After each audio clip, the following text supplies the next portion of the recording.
Hello, everyone, and welcome back to the podcast. I'm your host, Ajoe21love, here with another edition of Sports Overview Topics, episode number 93. Uh, Very glad. Sorry about all of the episodes that were last week. Unfortunately, I was dealing with some allergies, but judging from yesterday, I've been feeling much better. So hopefully, I sound much better as well. But thank you all for joining me. Gonna go over quite a few things today on the podcast as we're nearing the end of March and nearly a month away from the NFL draft. Thus, even though next week is April, I will be doing my first NFL mock draft on this episode. Go over Tyreek Hill trade and more. But nonetheless, if you like this video, you can click more for more on the homepage. Click subscribe there in the corner. Thank you for all sports OV topics. Of course, like as well. But nonetheless, I just mentioned it, but we'll start with it anyway. Tyreek Hill trade. As the other day, so Tyreek Hill and I, as many others, were waking up on a fine day, and in the morning, we read in the news that Tyreek Hill was given permission to seek a trade. And you thought, okay, well, this is pretty significant. Tyreek Hill, fastest player in the NFL, the great wide receiver for the Chiefs. But,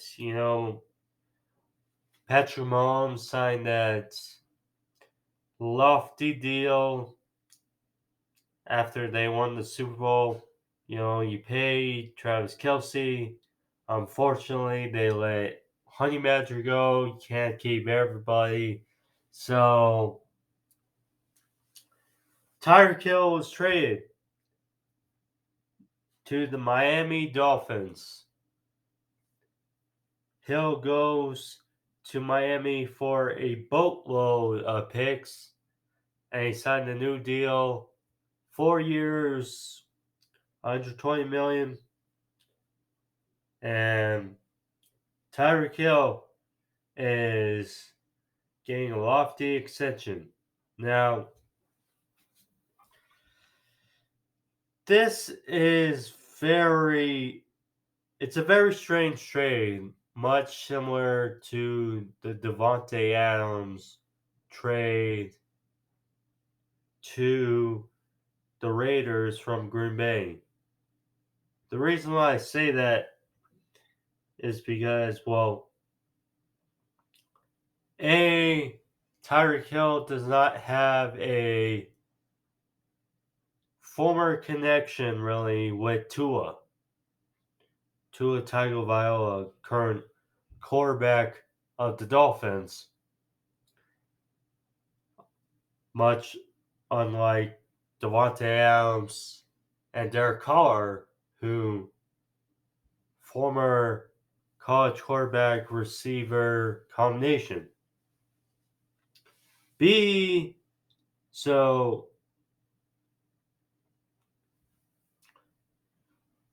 this is pretty much the setting up for the big year of Tua. I think that's pretty explanatory. This is the big year for Tua.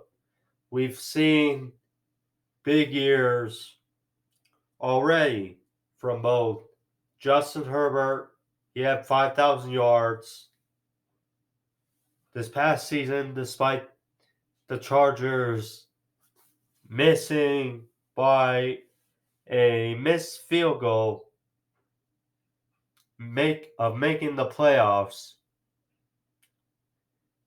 The Chargers and Joe Burrow had a great second season despite relatively no protection and making it to the Super Bowl with the Bengals. So this is the big year for Tua to show why he was really taken it right before Justin Herbert at 5 overall. I mean, they got they they signed Teron Armstead. So he's gonna be the stalwart at left tackle for a number of years. I believe it was a 5-year deal. They have Jalen Waddle, who they drafted last year, had a very good year, over 100 catches. Devontae Parker, he's still there. Mike Gesicki, Preston Williams, some young, big receivers. And now you got Tyreek Hill, who can scare pretty much any defense with his speed. So, I mean, with all the pieces in place, now their own line still needs a bit of work, but I figure they'll probably draft one or two still in the draft because they weren't bad. It's just okay. You want to really make sure this is the breakout year of Tua. Supply him with everything. Good O-line, good receivers, you got that. Good tight end, Gesicki. Okay. And the defense, it's not really what it was a couple years ago, but it's still got some stars intact. Emmanuel Ogba, who's had 9 sacks the past 2 years come each. Excuse me. Jalen Phillips last year had a hell of a year with 8.5 sacks in his rookie year. I mean, Clint Fedulum in the back. I mean, Xavier Howard, Egmanagany, Byron Jones. They got studs on that defense. So, can the Miami Dolphins, now with Tyreek Hill and Teron Armstead, now can they take that extra leap? Because they're on the cusp of making the playoffs the last 2 seasons. But they fell short. And so, you gotta really see where you go from here. But I like the move. Tua doesn't have as explosive of an arm as Patrick Mahomes, but he can be really efficient. He can be really efficient, and he can throw the deep ball from time to time. So it's going to be a question to see how Mike McDaniels orchestrates this all, because coming from San Francisco, where Kyle Shanahan loves to put his different pieces of the offense everywhere, playing Juszczyk, Deebo Samuel, George Kittle, etc., moving them around. It's going to be interesting, but I like where Miami's headed. As for the Chiefs side, after trading away Tyreek Hill, you know, I think they'll be fine. I think the Chiefs offense will be fine. You know, McCall Hardman, it's going to be a question of he'll have to really step up, because Hardman has good speed, but he's not as fast as Hill. So he's going to be really the guy that Patrick Mahomes is going to have to look at really now to take the top of defense. They still have Kittle, or excuse me, I just mentioned Kittle, but now I meant Kelsey. Yeah, they still have Travis Kelsey, who's, just always doing wonders. He's just, Kelsey is Kelsey. That young offensive line, it's going to get better. So, I mean, the Chiefs' offense is going to be fine, but how will they put a band-aid on this scar that right now is their wide receiver room? Because you look at it, okay, they've lost a few receivers in this offseason. Tyreek Hill, they traded away. Demarcus Robinson goes to the division rival Raiders. Byron Pringle, who Mahomes has said has come on as of late, the last couple of years, he's gone to the Bears. They did pick up Marquez Valdes-Scantling from Green Bay. So it's going to be a question of, because he showed spurts, but didn't really was consistent in Aaron Rodgers' Green Bay offense. So how will he add to the Chiefs offense and where receivers are kind of needed? Now also, the good news for Chiefs is there's some pretty good wide receivers in this draft. Of course, we know at the combine, 10 receivers ran a 4.35 or less. And, Drake London, Garrett Wilson, Chris Olave, Traylon Burks,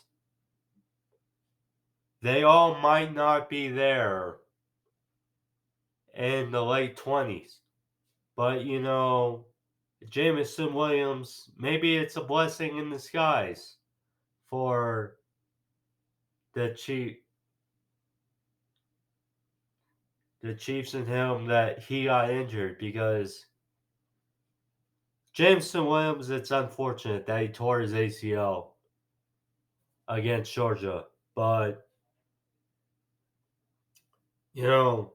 someone's going to take a flyer on him. It's just how much does his draft stock fall or crumble due to his injury. And he's going to be really a move for next year. So, I mean, we'll see.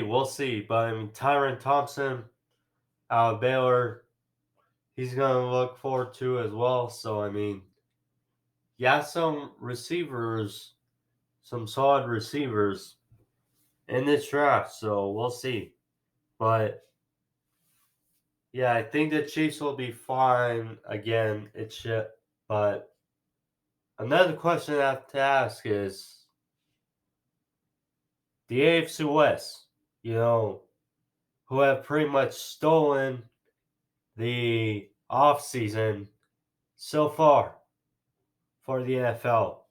You know, now they don't have to face Tyreek Hill. So, I mean, as far as the defense is concerned. But yeah, you know, they may still look fine, but they could very well finish last in the division as well. So that's just the nature of it. Well, we'll see. And overall, I like the move for the Dolphins. So see how Tua responds.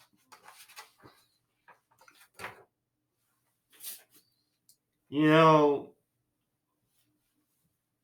I've been saying it a bunch recently, the last couple of episodes of sorts of topics, but you know, the Boston Celtics are just, you know, a couple of weeks ago, the Cleveland Cavaliers, who are still doing a very good job at this season, being that good story of the NBA season. But last night, after a double digit win over Timberwolves, the Boston Celtics have temporarily claimed the number one seed in the Eastern Conference. And I mean, it's just mind boggling. You know, the Phoenix Suns are fire. And they're the only team in the NBA with over 60 wins. And as far as the East, it's so tied up. It's so close that any one of the teams, whether it's the Celtics, the Heat, the 76ers, the Bucks, you know, they all could very well finish with the one seed and you wouldn't be surprised. But it's just a credit to what they have done thus far. Jason Tatum, Jalen Brown, Marcus Smart. Unfortunately, Robert Williams tears his meniscus. He'll be out for definitely extended amount of time, but it just cannot be unquestioned what the Boston Celtics have done this season. And the West,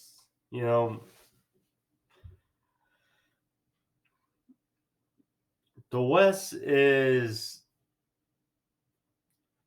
a bit of a weird story, because I just mentioned the stories of the NBA season, the Celtics, the Cavs, the Bulls.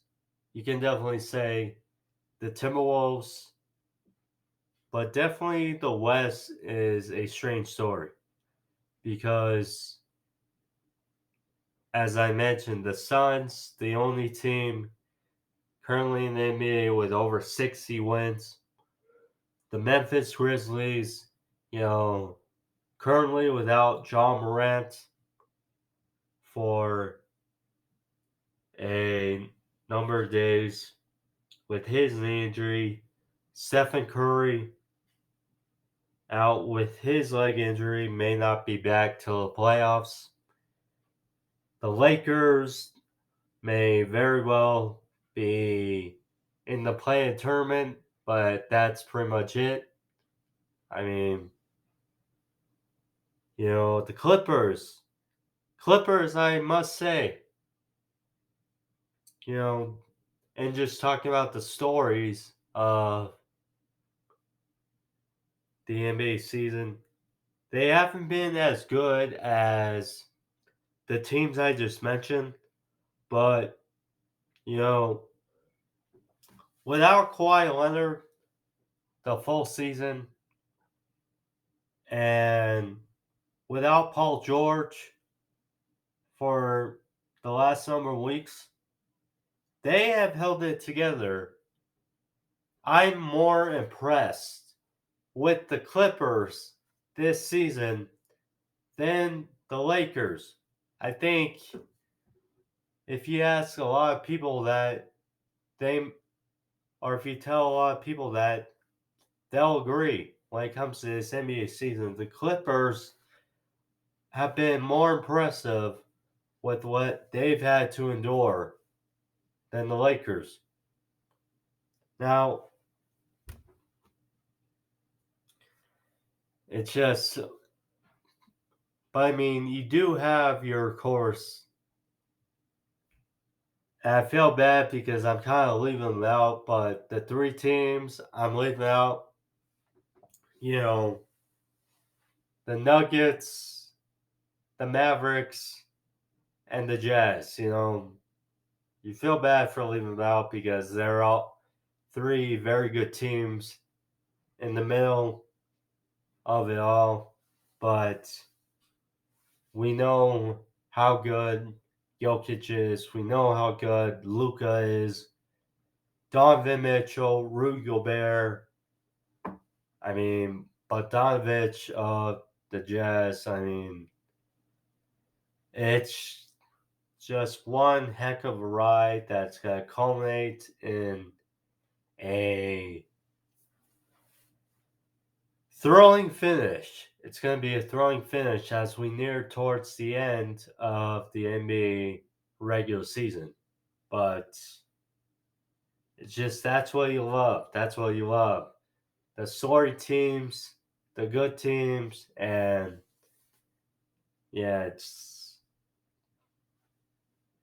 gonna be very curious how it ends. I will say though, I will say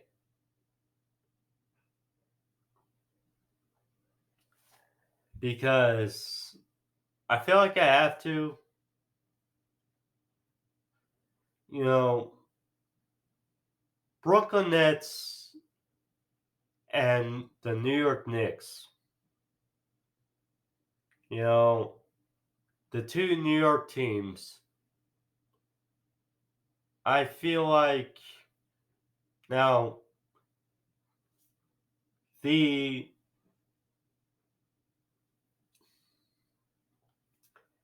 the mandate in New York has been lifted, and Kyrie will now be able, or has now been able, to play home games for the Brooklyn Nets, and will join Kevin Durant, obviously, Seth Curry, Blake Griffin, etc.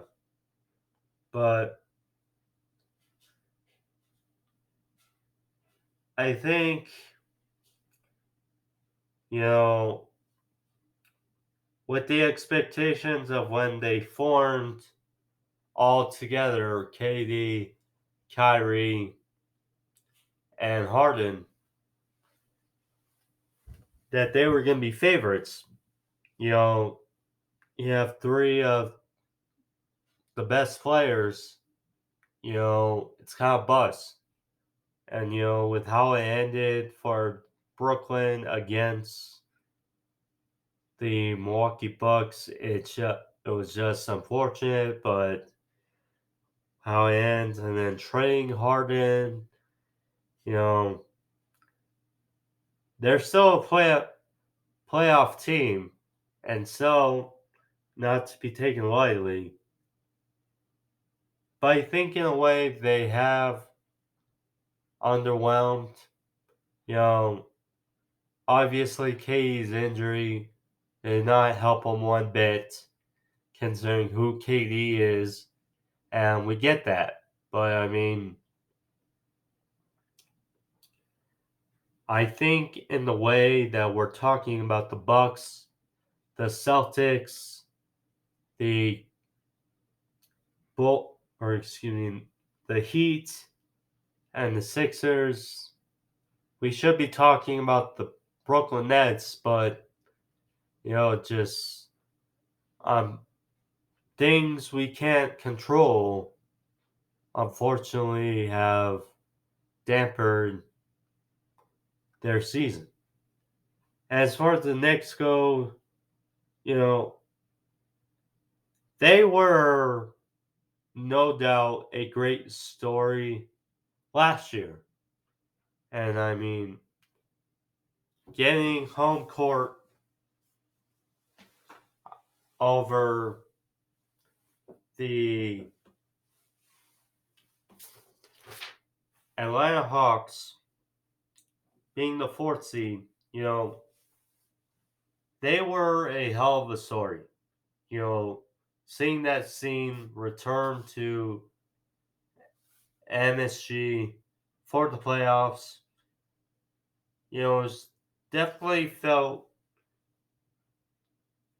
different. It felt a good scene to see again. But of course, we know, and what we've seen this year was, just inconsistency, bad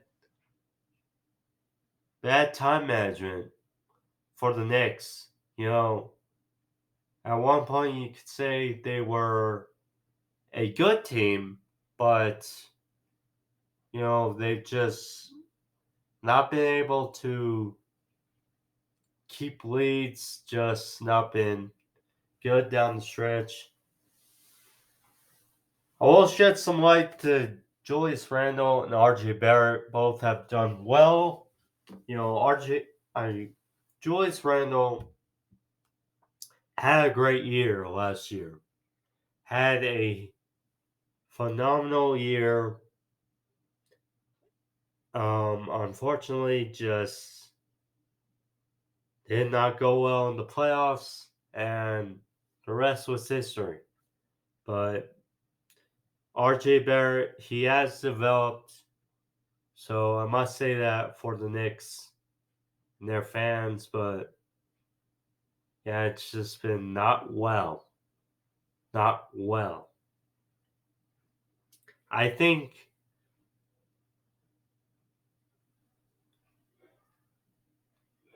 when I look at the NBA standings,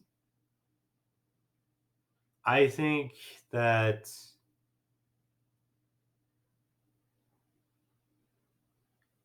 the Cavs are who I thought the Knicks would be this season. But, the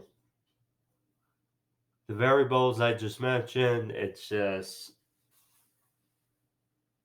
weird to see, but yeah.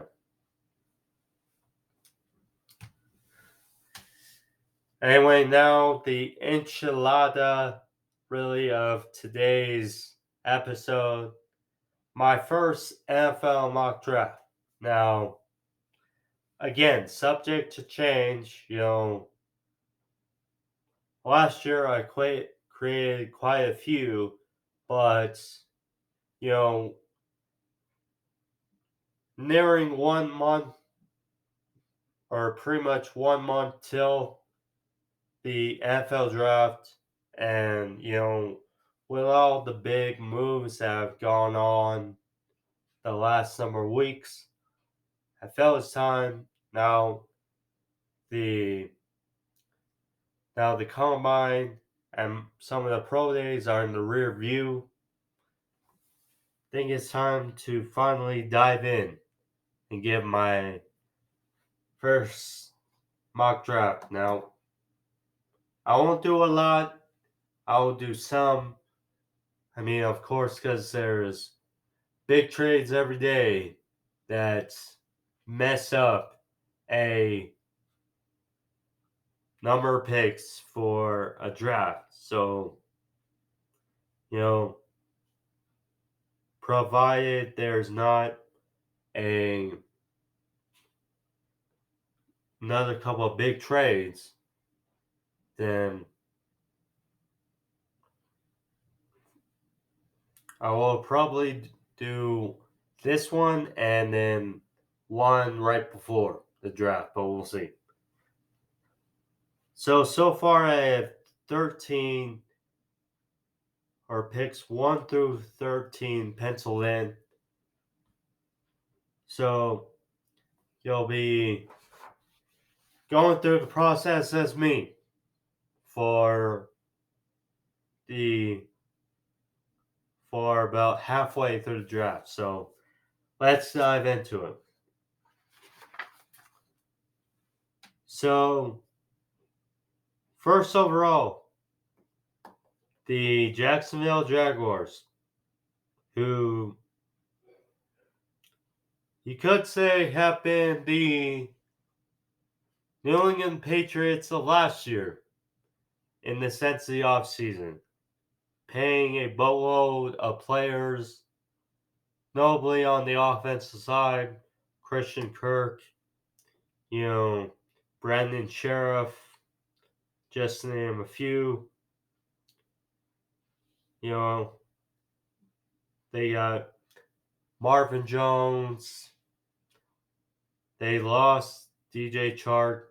They have Laviska Shenault, who Trevor Lawrence did have a nice connection with in his rookie season, but they franchised that Cam Robinson. I figured with all their moves they've been making this off season on the offense side, that's only fitting that the first overall pick, Aiden Hutchinson, pass rusher out of Michigan. So, Hutchinson, he reminds me a bit both of J.J. Watt and Nick Bosa. He just has that motor. And yes, I know he did not look well against Georgia in the semifinal, but that team as a whole did not look very well against Georgia. So, but doesn't take away a great season Hutchinson had, and you have your Josh Allen on one side, pairing him with Hutchinson, that's just going to do very well for your defense. I know they drafted Kayvon Chason, but he has not met expectations. And, you got Hutchinson in your grass, you might as well take it. So in the second overall pick, the Detroit Lions, who it was announced that they will host the 2024 NFL Draft will be hosted in Detroit. So, but nonetheless, for the Detroit Lions, for the second overall pick Kayvon Thibodeaux, out of Oregon. Thibodeau I haven't seen a lot of, and unfortunately he did not participate in drills at the combine, but you know, still has done really well this past season with the Ducks. You know, not as many sacks on paper as Hudson, but still a force. You know, Dan Campbell mentioned how he wanted those kneecap biters per se, and I think Kayvon Thibodeau, after releasing Trey Flowers, he'd definitely be a bookend talent for years to come. This was a weird situation now for at 3 the Houston Texans, but you know they don't have a lot of stars on that team, and with trading away Deshaun Watson, you know you take the best player available. This this team is not going to be a contending team this season, but it's about getting players that'll be start of something to build for 2023. And I think for one, Kyle Hamilton out of Notre Dame, that safety is will be a hell of a talent and hell of a way to start up bringing the Texans back a bit to what they were a few years ago. But yeah, very good player, very rangy. He would fit nicely